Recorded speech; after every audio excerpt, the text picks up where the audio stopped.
matitira na mahirap. No, wala pong maghihirap na anak ng Children of Light, na anak ng Diyos, na taga Children of Light. Purihin ang Diyos. Thank you, Lord. Thank you, Jesus. Kasi sabi po sa salita ng ating Panginoon, no? Balikan ko po yung Malakias chapter 3 verse 6 to 7.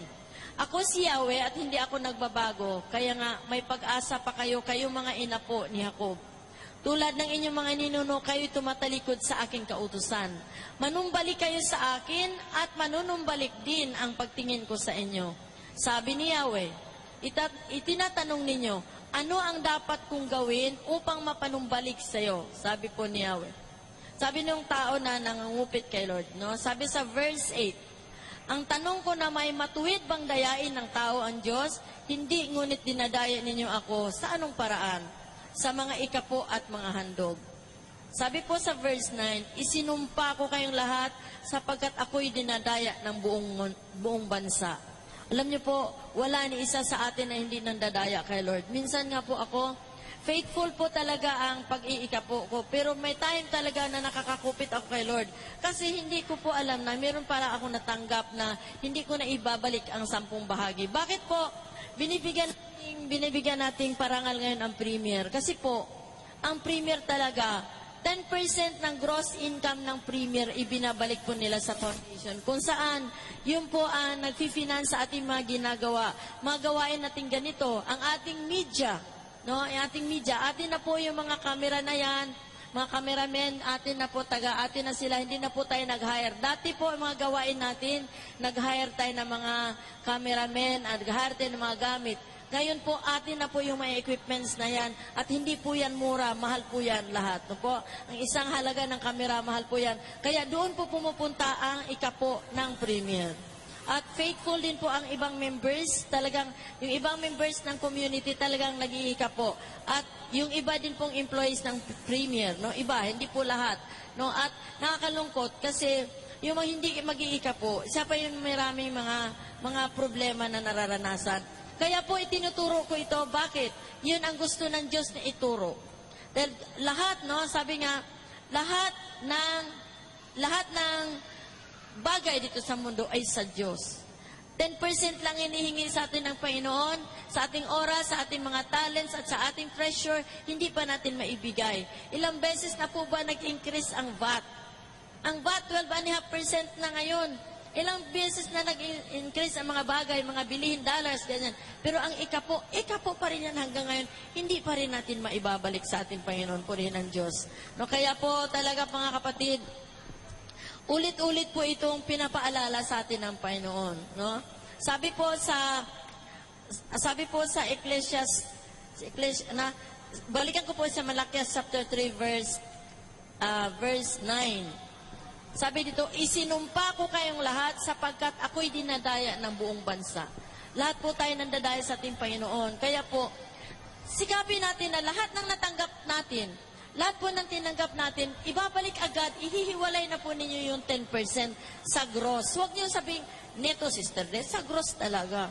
Sa gross talaga, magkano lang ba yung gross kung tutuusin? No, sasabihin nyo kulang, palagi pong kulang yan, hindi pa po magsusobra yan. Pero kung faithfully magbibigay ka ng ikapo mo, hindi mo talaga mararanasan yung paghihirap na yun. Sinasabi ko nga sa inyo, kami po sa family namin, siyempre may mga pagsubok din dumarating sa buhay namin. Pero ang binigay na grasya ng Panginoon sa amin, yung katatagan. Yung katatagan po, hindi madali po kung alam lang ninyo ang mga na nangyari sa amin. Pero yung katatagan na binigay ng Panginoon, yung kagalingan na binigay sa amin ng Panginoon, binigay sa akin na walang gamot, walang operation, hindi ba isang malaking biyaya yon? Amen? Praise God. Thank you, Lord. Thank you, Jesus. At bakit po tayo matakot, no? Sabi po sa pangako po ito ng ating Panginoon sa Jeremiah 33 verse 3. Kung tatawag ka sa akin, tutuginin kita at ipapahayag ko sa iyo ang mga bagay na mahiwaga na hindi mo maunawaan. Tumawag lang tayo sa Panginoon kung tayo nagkulang. Bibigyan ka ng katugunan ng Panginoon, no? Sa Jeremiah 33 verse 3, ito po yung verse na hotline nating verse papunta sa Panginoon. Tandaan niyo po yun, Jeremiah 33 verse 3. Pag meron kang kailangan sa Diyos, tumawag ka lang at bibigyan ka niya ng karapatang biyaya. Amen? At nandito ba si Brother Batan? Bata? Okay, so Brother Bata, mamaya po, mag-pray over tayo mamaya na may karamdaman. Alam niyo po, lalo na po na may mga karamdamang physical. Kailangan magnilay-nilay tayo. Kayo po, ako kasi, pinagaling na ako ng Panginoon, kaya convinced na ako doon. Marami na akong nadaanan ng mga pagsubok na talagang tumibay ang panampalataya ko doon. At ito'y tinuturo ko palagi. Yung may mga karamdamang physical, pag nilay-nilayan nyo kung magkano na ba ang nagasto nyo sa doktor, magkano na ba ang nagastos nyo sa gamot.